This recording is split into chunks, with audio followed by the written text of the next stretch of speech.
this is John Cola with growingyourgreens.com to do another exciting episode for you. And today I have a special episode for you guys because I'm here back at Bobby's place in South Florida near West Palm Beach.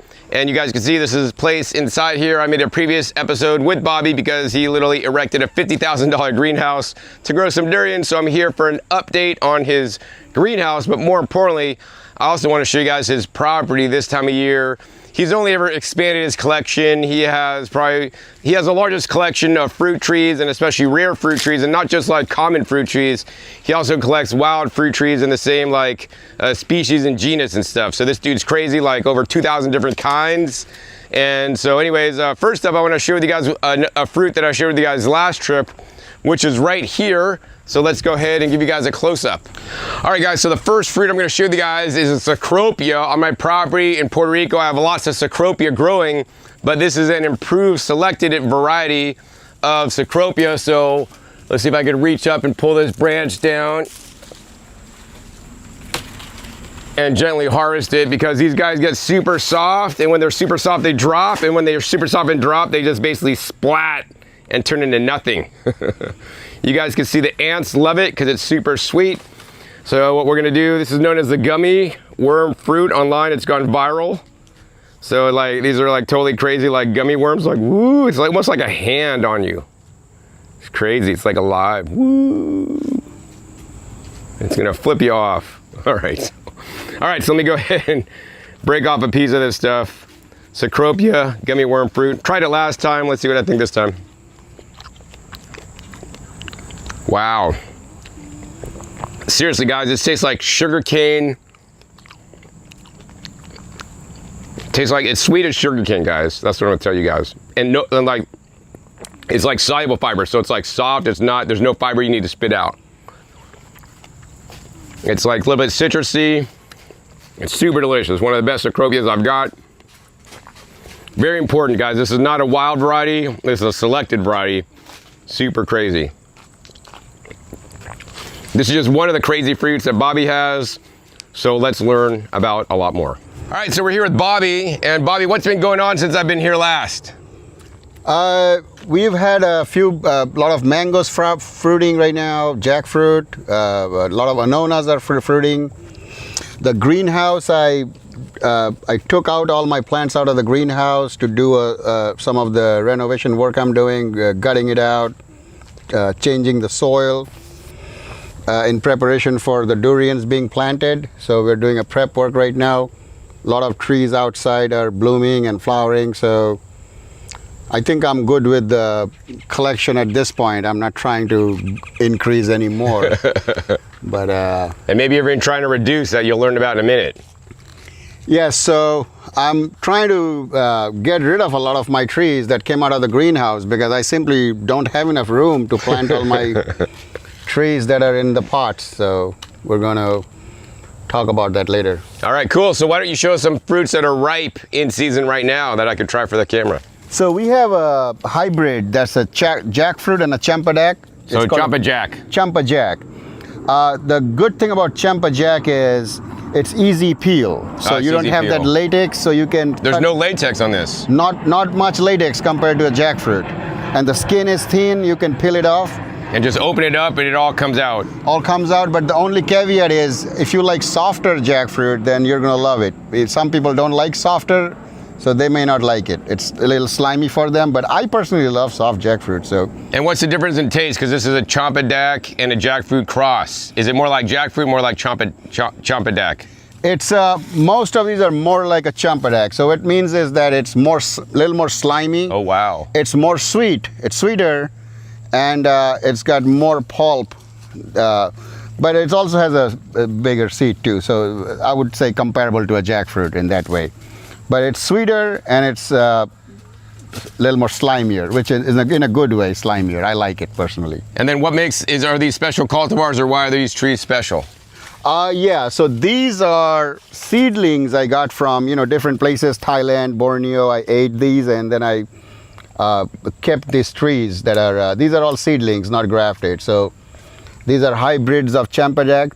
Some of them I thought were Champa-Jacks, the pure one, they sell in the market, but when I planted it, it turned out to be a hybrid. And a lot of times they do that. The way you would know is that there is a lot of hair on the leaves that will tell you if it's a Champa-Jack or a Jackfruit. And which one has hair and which one it doesn't? The Champa-Jack will have a lot of hair, but that's not the determining factor. You see the ring here on the peduncle? This part is called the peduncle of the fruit. The annulus or the ring, if you have a ring, see there's a ring here, ring here, ring here. The ring tells you there is a jackfruit DNA in it. So it's either a jackfruit or a hybrid. Pure Champa-Jack will not have that ring. It's going to be a smooth. All the way up. All the way up, yeah. And it's usually skinnier, much skinnier. I see. Okay, we're here with Jessica. What is this fruit tree, Jessica, that we're standing in front of? Marula. It's a Marula tree. All right, Bobby, so what is the significance of the Marula and why do you have 4 of them? So Marula is an African tree that makes a olive-shaped fruit that is sweet and a little bit sour. When it drops to the ground, it drops in thousands of them. And they convert into alcohol and the animals get literally drunk off of the fruit. Like the monkeys walking sideways, the elephants are hitting against the trees, and it's all funny stuff. You can look it up on YouTube, like Marula and animals getting drunk. Marulo. I planted 4 trees because I heard they're dioecious, so they need a male and a female, so that's why I got 4 trees. They are about 2-3 years old. They're slow growers, seems to be, or maybe I'm doing something wrong, but we'll see. But I got like four trees there, about 6 foot tall. And are they pretty rare or what? Somewhat rare. I mean, a few people have them in Florida, but I don't think it's a common fruit that you're going to find a lot of places. And why'd you plant them? Oh, well, I would like to plant everything. So and the fruit is not bad. I've tasted the fruit. There is a tree in Fruit and Spice Park. Oh, I see. The fruit is actually good. I mean, you can eat a good handful of them. And will we get drunk off them too if they drop to the ground and ferment? Yeah, I think humans are more tolerant to toxicity, so we need a little more than that. Humans can. I don't think I would get drunk off that. I need something better, bigger. All right. Okay, so this is a fruit called Karmacha in eastern India, and the scientific name is Carissa carandasa. It's in the natal plum family. There is a toxicity, could be potential risk of toxicity if you eat unripe fruits, but ripe fruit is fine. We've been eating it traditionally. So this is a fruit, you can pick one, John, but... Does it have to be all red? Because I notice it's red on one side, maybe where it gets the sun, and it's like white on the back side. Yeah, that's fine. That's fine. You're gonna be fine. And this is typically made into a pickle or a chutney or a jam, and it's quite good. It's a sour fruit. Oh, wow. Quite sour. I like it. All right, Bobby, what do we have here? So this is called a Rukam. The botanical name is Flacourtia rukam. So the common name is Rukam. It's in the family of a governor's plum, which is I have right there. Governor's plum is Flacourtia indica. This is the Flacourtia rukam. This is the favorite fruit in this genus. There's another one, Flacourtia jangomas, or the coffee plum, which I have tried, but I still like the Rukam better. And tell us about what's the benefits of this fruit. Like I see that the seed's pretty big and there's a little bit of flesh on here. I don't know any health benefits per se, but the fruit is quite sweet. It's not as tart, has a nice sweet to sour ratio, and it's like a snack fruit, man. You're walking around, a good snacks. It's not too much astringent. Yeah, it's not. Yeah, good sweet sour fruit. You can eat the whole fruit with the skin and everything. Yep. All right. All right, Bobby, so what's this fruit that you're picking right here? This is called African Mangosteen or Garcinia livingstoni, commonly known as Imbe. This is a fruit that I'm quite surprised that it's very sweet, actually. Oh, really? So the fruit's quite small. So is this related to like a wild Imbe or improved or what? This is an improved Imbe. It's related to the mangosteens. The only disadvantage is it's about a big seed. Yeah, no, it's actually I like this better than regular mangosteen. Oh, really? Yeah, regular mangosteen's like superly sweet. This actually has some kind of flavor complexity. Although, you know, I will say that the seed is very big and there's very little fruit flesh. It's actually more like a wild fruit than like a hybridized fruit that has a lot of sweet fruit and less seed. Right. So for some people, that's maybe less desirable. For me, it's actually more desirable. Has a nice orange citrusy flavor. Exactly. One of the ways to reduce the calorie from the fruit is to peel it slowly. Slow down the calorie. If you're fast at peeling and popping, you're going to be... It's better to eat slower than faster. Eat slower than faster. Enjoy your food. I mean, dude, you live here, Bobby. You can eat these anytime you want. Like, I rarely get out here a few times every couple years, right? Right. Slow down. I want to switch this in my mouth, get the flavor, essence, and the nutrition, scrape the seed dry before spitting them out, man. This is good stuff. Some of the best fruit I've had anywhere, man. Not going to see this in the local store, and most people don't even grow this. So how did you come across this plant? Well, this is when I was trying to get every single Garcinia there is. And I ended up collecting, like, we had in the store like 10 Imbes, and I planted all 10. Turned out 3 of those were sweet variety and the other were like average. I see. So did you cut down the average ones? You still got those too? I got a few. I cut down like 3 of them, so I only got 2 of the regular ones. That one you tried from there. But there's probably different benefits to that because it's kind of sour. Maybe you should like combine the sour and the sweet one. That'd be kind of fun. You can always make a drink out of it because the sour one makes a lot more fruit, apparently. Or maybe because nobody eats them. They're sitting, there's more in the tree. All right, let's check out the next tree. All right, so you guys can see there's like tons of potted plants behind us that actually were not here last time I was here. So Bobby, why are all these plants sitting here on the weed block fabric? So my greenhouse was getting full of, so every time I would buy a seed or collect some of my plants or buy grafted trees, I would park them in the greenhouse.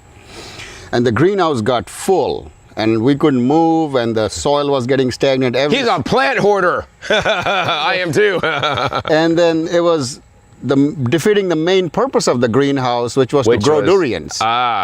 So, and every new plants I'm introducing, it's getting some bugs or some pests. Bringing pests in. Every different plants, like somebody's yard might have a pest or white fly or and then you have to bring that into your greenhouse and now contaminate everything. And I had to spray constantly, so I got rid of every tree out of the greenhouse except a few durians, mangosteens, and Wollogbia and a Keledang. Very rare ultra-tropical stuff like Polasan are the only trees that are in greenhouse right now. Everything came out. And these trees have been in full sun outside for 3 months now. So they've been hardened off. They're hardened. So, and 60 to 70% of these plants are for actually sell. Really? You're selling off your collection? You have over 2,000 types and you have too many? I just don't have the room to plant these. Well, he's finally realized he doesn't have the room. I don't have the room, so I'm going to have to get rid of most of the plants. Wow. Are you sad because you're getting rid of like your hard-earned collection? No, not really. but I have some Boresus palms, like Toddy palm for sale, Boresus flabellifera, the Asian Toddy palm. Let's go take a look close up. Okay. All right, Bobby, so what are these? These look amazing, man. They look super healthy. So this is called a carao or a Cassia grandis. It's also called a pink shower tree. It's highly ornamental. But besides being ornamental, it makes a bean pod that long. And it has a sticky substance around the pod, like it tastes almost like molasses. No way. And then people eat that when they're, during their period, they have iron. And iron deficiency, so it's like rich in iron. So a vegan way to get iron is very, it's like the syrup. The syrup, yeah, it's like of the bean pod. Of the bean pod. It's called Carao Cassia grandis is the name, pink shower tree. And where's it from? This grows in the tropics, but it should grow all the way up to Orlando, Florida. I would say at least zone 9B, 9A, it should be hardened. If you live in anywhere there, you should be able to plant this. They are very ornamental and pretty trees. I have this for sale. All right, what else you got for sale? All right, Bobby, so what are these palms? They're quite rare, I hear. So this is called an Asian Palmyra palm or Toddy palm. The scientific name is Boresus flabellifera. It's the palm tree that you can make a drink out of. The drink's name is Toddy. It's an alcoholic drink. You can eat the fiber, the pulp, the jelly inside. You can eat the fiber around it. The whole fruit is edible, including the roots and the seeds too, and the palm. These are, I have planted like over 30, and these are the remaining, so I'm selling these. If anybody's interested in South Florida, they are hardy to zone, I would say at least 9B. So if you can grow coconut, you should be able to grow these. All right. These are slightly hardier than coconut, yeah. So I'm selling all these. All these are for sale. This is a Mame Americana, Mame apple. These are grafted trees that I have some extra. That's a Ross Sapote.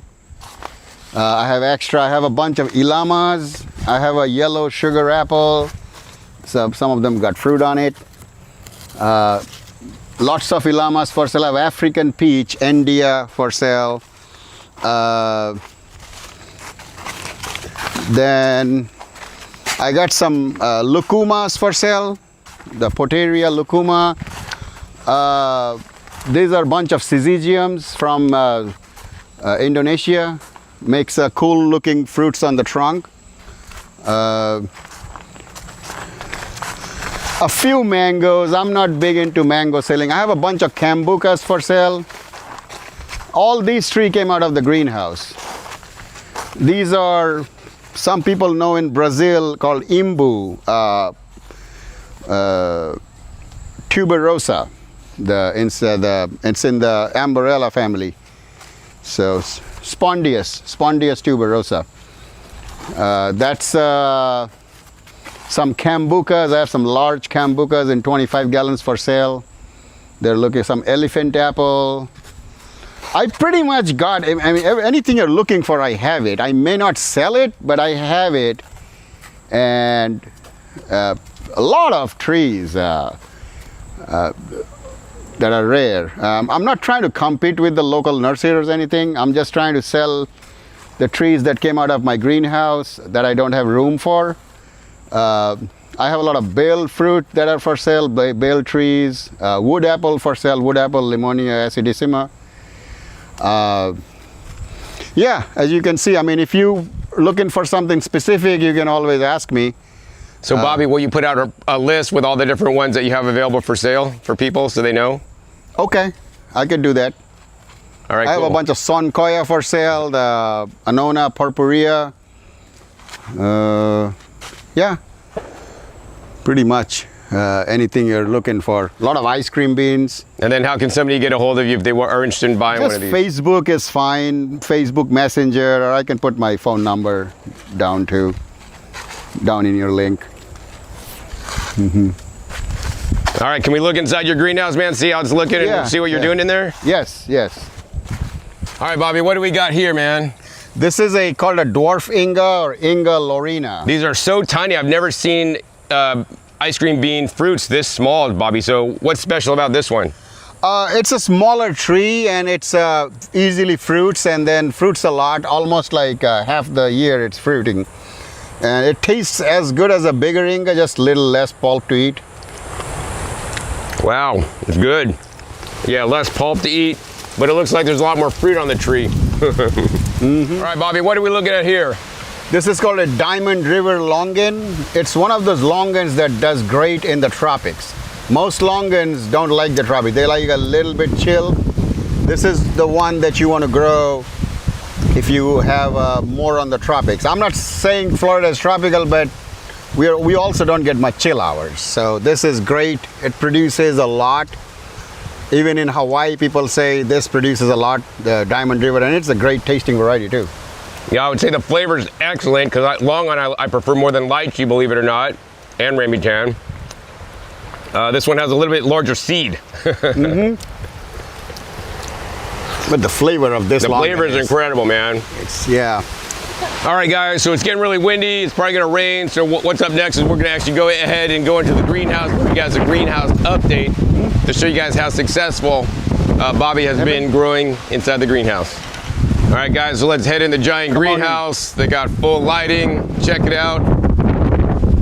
Whoa, this place is totally almost empty. A few plants in here, let's go ahead and talk to Bobby about what's going on.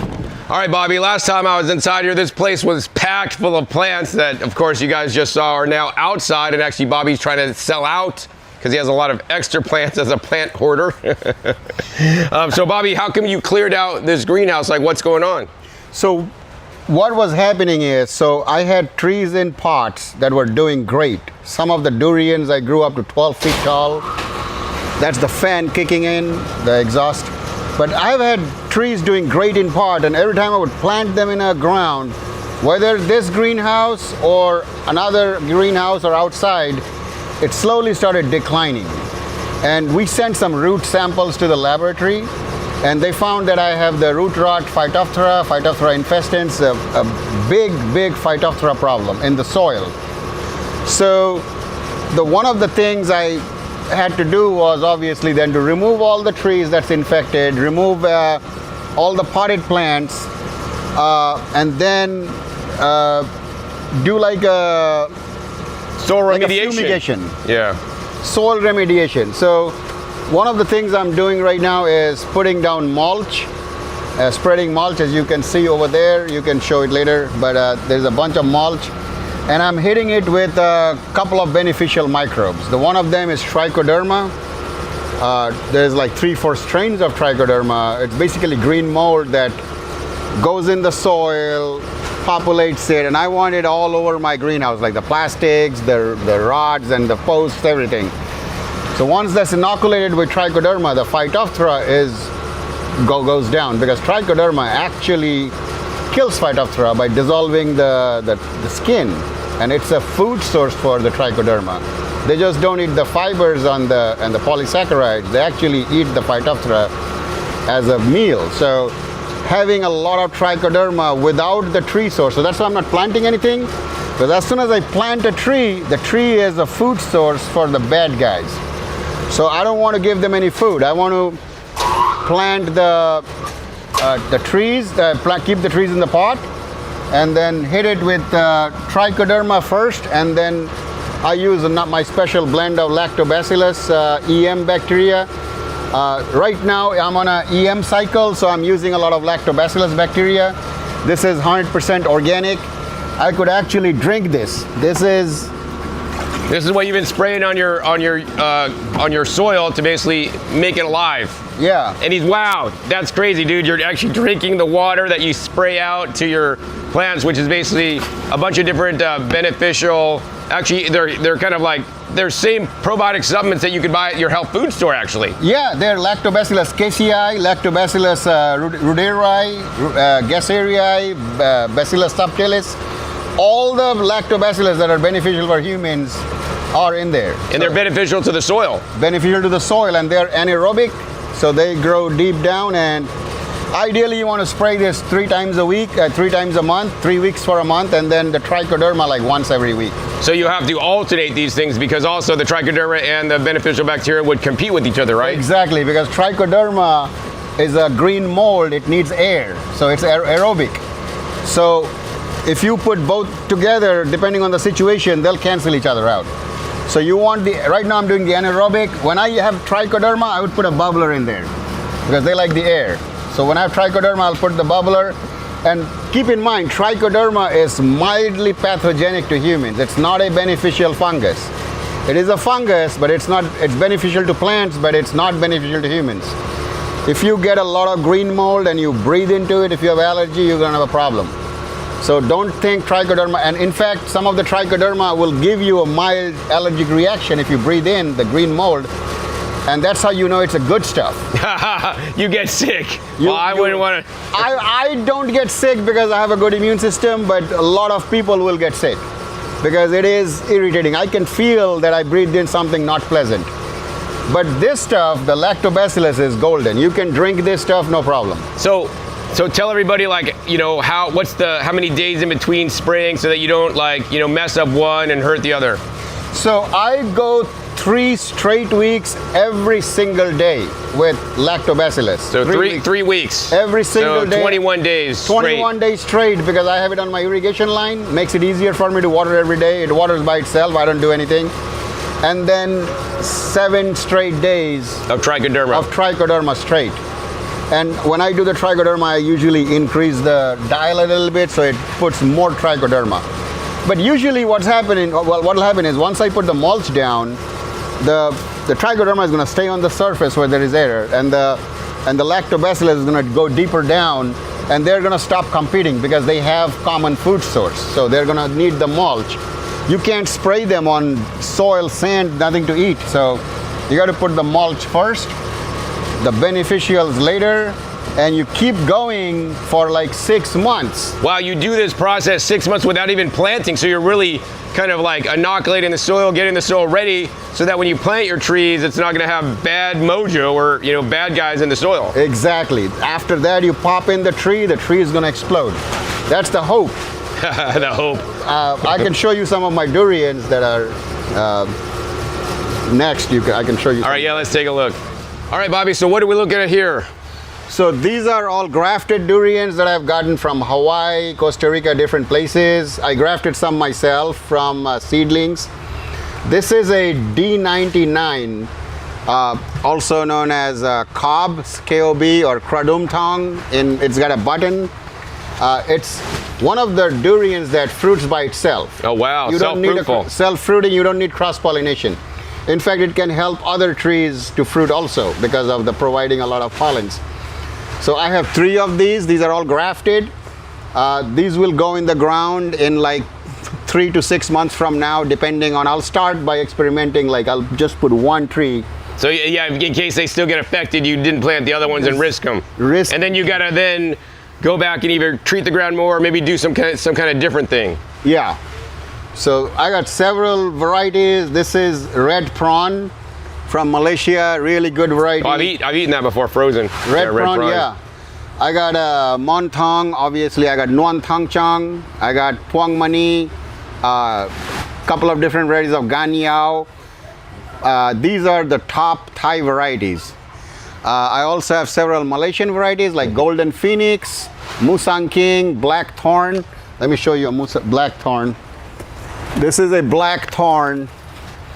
Nice growth. It's about 4 feet tall now. Like I said, I'm super excited to put this in the ground, but not until the ground is perfect. This is one of the top Malaysian varieties, black thorn, called a hitam. Really good variety. This one, and then I also have several suluks, which are graviolens hybrids, the red durians. I also have a Durio dulcis, which is red skin outside. I have a Kinabaluensis. I got Oxleyanus. So several varieties of durians that will go in the ground as soon as the soil is prepared. John is going to show you some of the mulch and the soil and the hole I'm going to prepare with. All right. So there's 2 things. So this is the manure I get from Lion Country Safari. This has a lot of animal manure. In the past, I was a little skeptical of using this because I was worried it might introduce some wrong bacteria, pathogens. But believe it or not, the stuff that comes out of the animal gut are usually beneficial to plants. Plant pathogens such as Pythium, Fusarium, Phytophthora, Anthracnose, they don't live in the animal guts. Right, but in the animal guts, they could have E. coli that then could, get on the plants that you may end up eating. So you must make sure you... Yes. Now, I'm pretty sure I have antibodies to E. coli, so I'm probably okay with it. But E. coli will not hurt a plant. So don't be scared of E. coli. E. coli won't hurt plants, but if it has contamination if your durian fruit lands on the E. coli and then we eat it, then we could get sick. The funny thing is, the bad guys thrive like nematodes with the lack of mulch. So when you have mulch, you have so many lactobacillus. Yeah, and then also you're spraying down the good bacteria on this to kick ass on the E. coli and Every single day is getting the good bacteria, and this is going to provide the food. Right. The fiber that's in the compost. So it's getting the food,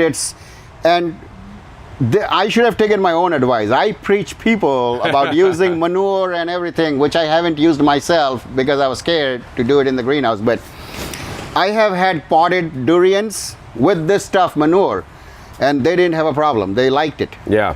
So I can vouch for any manure and potted stuff. Don't be scared. Well, the quality, it depends on the quality and depending on the source. You have a good source here that you've determined because you've tested in your potted plants, but we can't say that all manure is good because sometimes there's like crap in manure. Some manure could have traces of nasty chemicals. Yep.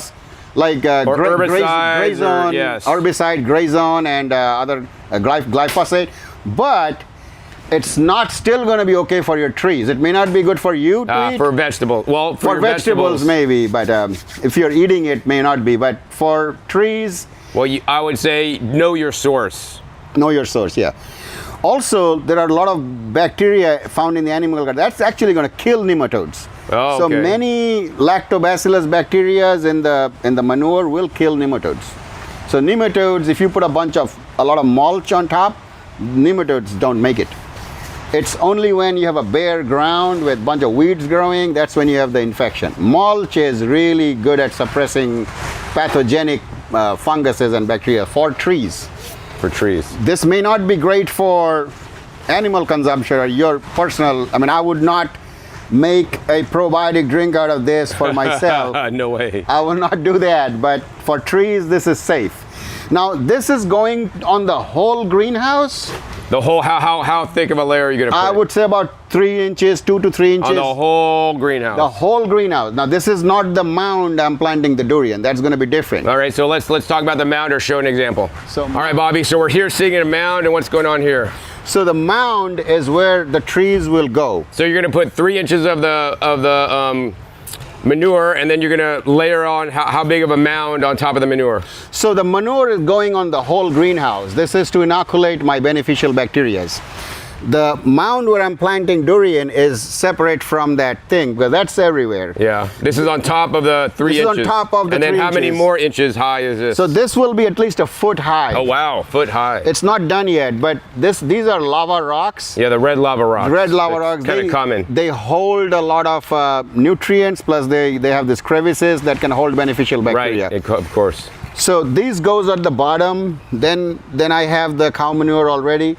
And then I'll put some Florida peat, pine bark mulch, and a lot of pasture grass, hay, straws, all that's mixed up. And then I would also add some base minerals like rock phosphate.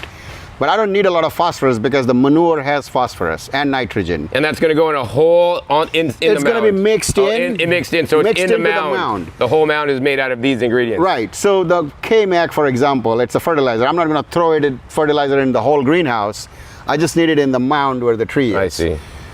Because that stuff I had to pay for. And then how big of a mound are you going to have? Like what's the width? I would go with, to start with, I would go about 4 feet, 3 to 4 feet. So 1 inch tall, 3 to 4 inch wide. Yeah, 1 foot tall. 1 foot tall. 3 to 4 feet wide. 3 to 4 feet wide, wow. Yeah. Like a radius. Right. That's a 3 foot radius or a 4 feet radius. And 1 feet higher, gradually going up. So the water drains down.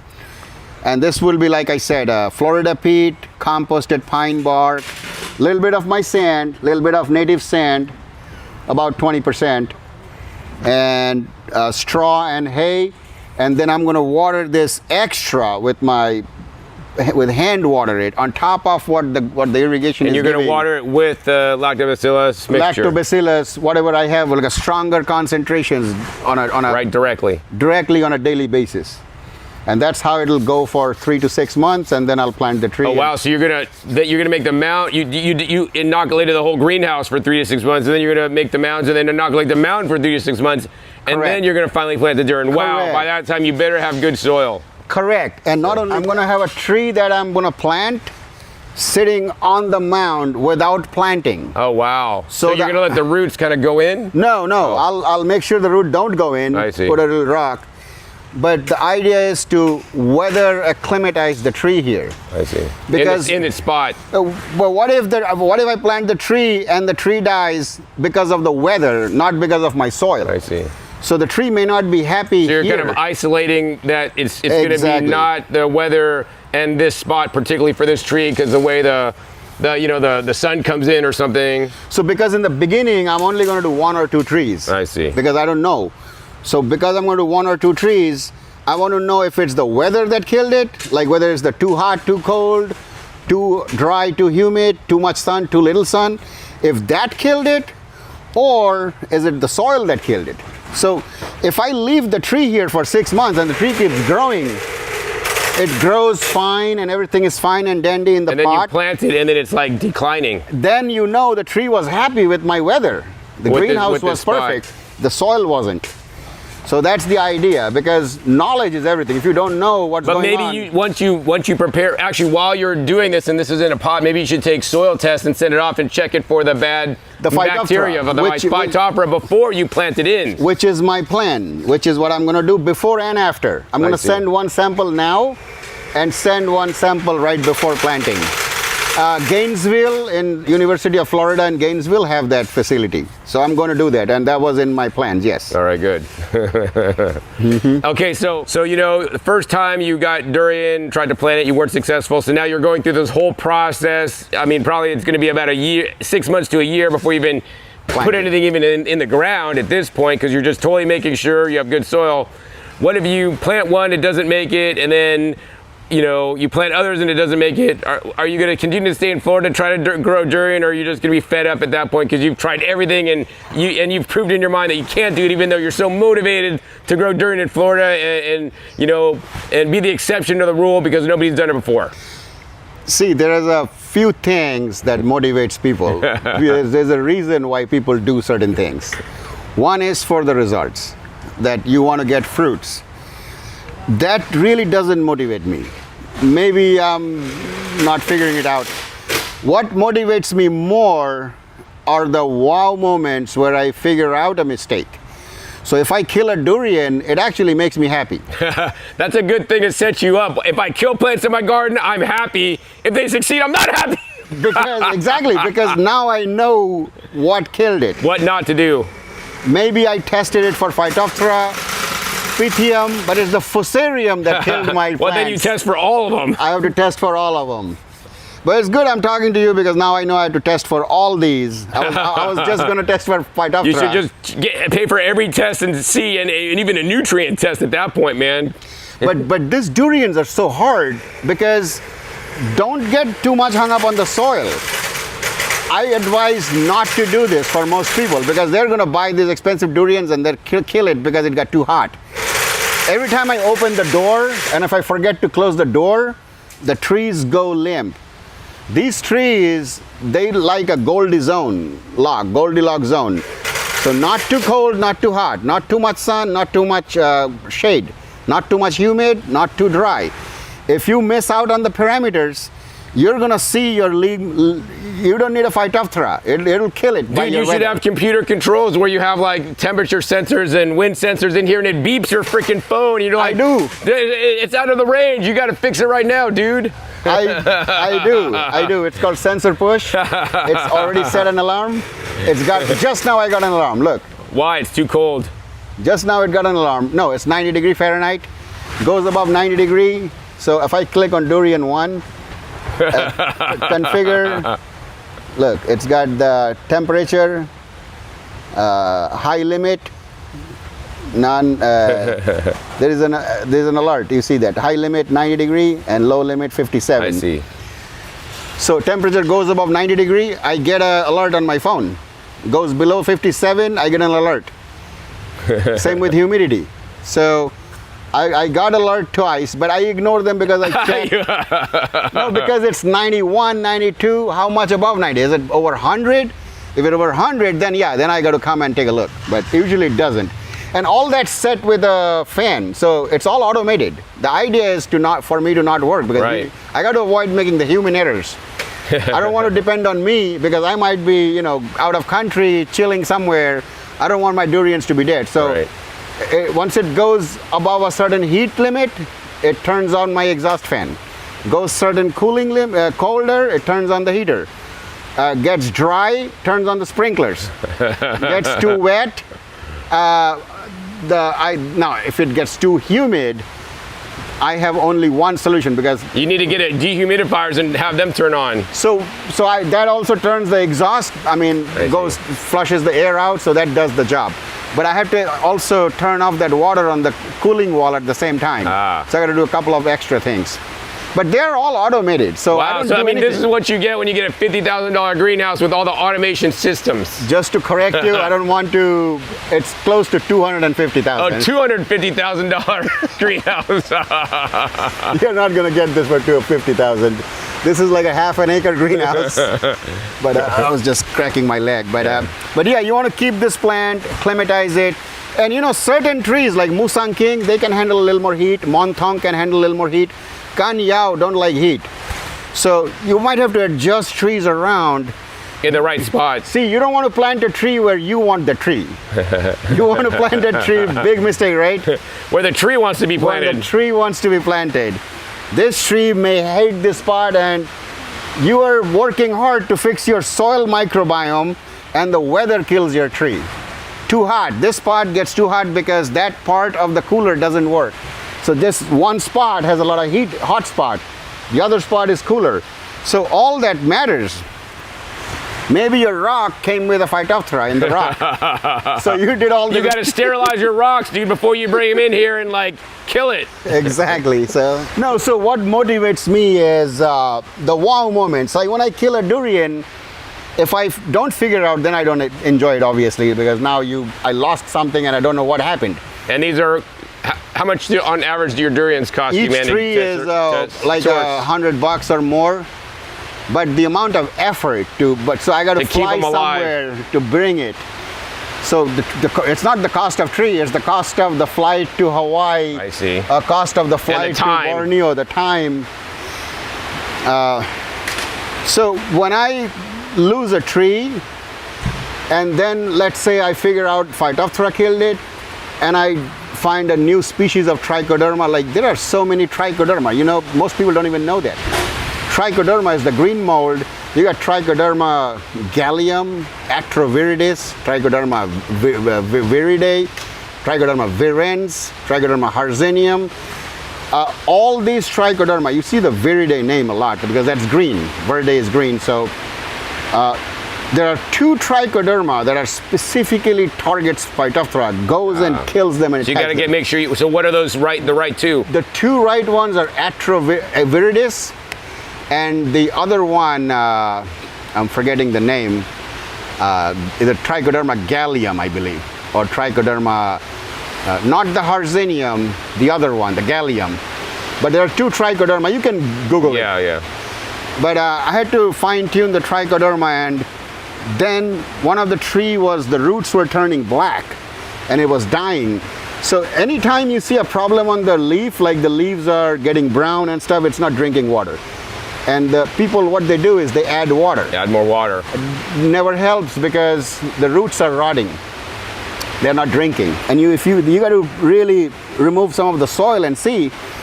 And then I would add the Trichoderma to it. All of a sudden, the leaves look fresh. Wow. Because it's killing off that Phytophthora. I've had durians that are roots turned black. And you brought them back. Brought them back to life. Some of the trees brought back to life. Wow. Some of them, sometimes they're beyond repair. Yeah, right, if it's too far gone. So now you know you have the right strain. Because when somebody tests Phytophthora, they're testing for the Trichoderma, they're testing for the Phytophthora in their region. How do you know that's going to work in my region? Right. So that's why you buy 4 or 5. I cook the white rice. It has to be organic white rice. Oh, so you actually inoculate yourself? Inoculate myself with white rice because you can't submerge in the liquid because that's aerobic. They need oxygen. But I know somebody will say that, oh, you can use a bubbler, but no. You want to use the Trichoderma green mold, use white rice, not even brown rice, because brown rice has arsenic and it could kill some of the Trichoderma. Organic white rice. You wash the rice thoroughly, get rid of all the any residue.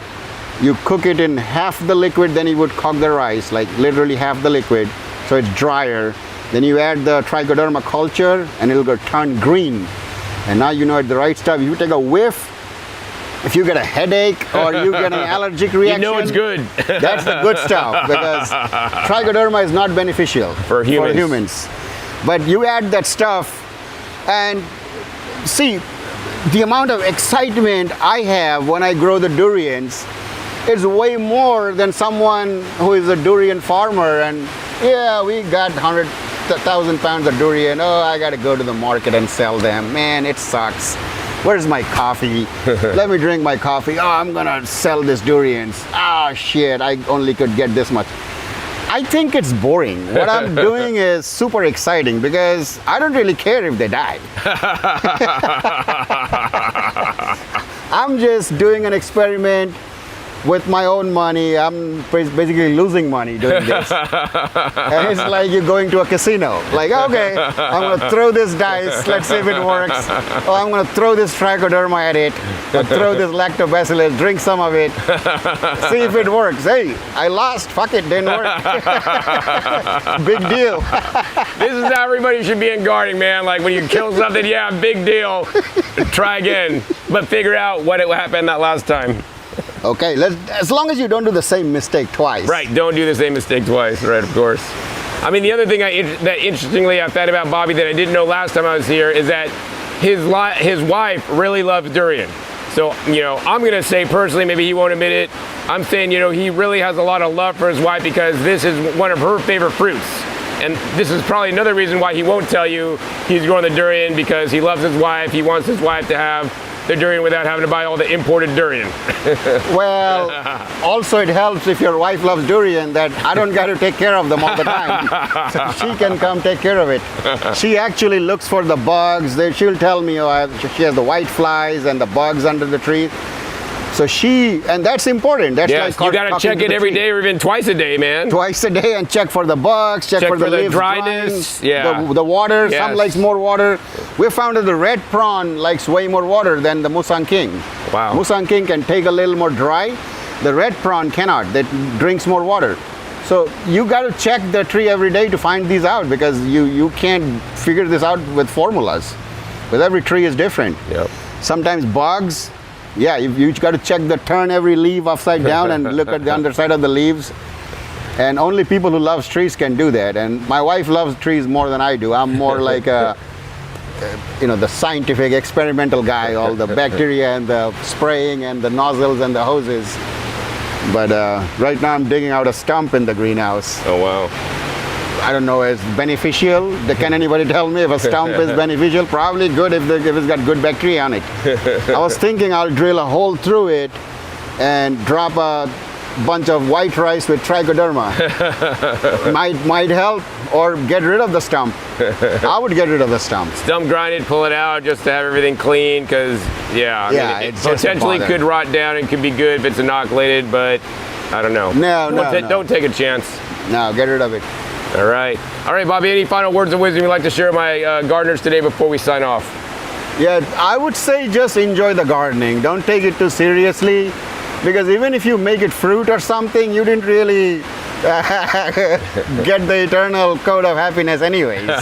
So it's just treat it as an enjoyment. Just enjoy your things you do. Yeah. Wonderful. And if somebody wants to contact you or find out what specific trees that you are selling because you have too many, how can somebody find out the list or learn more? Yeah, I'll put my phone number in the link, or you can contact me via Facebook Messenger, but I'll give you my phone number. All right, I'll put his link to Facebook right down below so you can contact Bobby that way. Okay. All right, great, Bobby. So, yeah, if you guys enjoyed this episode with the update at Bobby's, share with you guys more about his durian experience as well as some of his other crazy tropical fruit trees here on the property.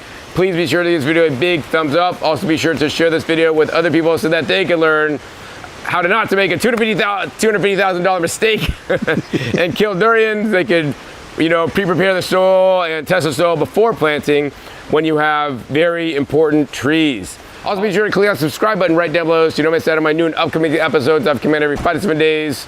Make sure you click the little bell so you get notified as my videos come out. And finally, be sure to check past episodes. Past episodes are at Wolf of Knowledge. Over 17 episodes at this time teach you guys how to grow your own food at home. And also be sure to check the original video I made here at Bobby's definitely a few years ago. It was definitely well viewed. So with that, my name is John Kohler with growingyourgreens.com. We'll see you next time. And until then, remember, keep on growing.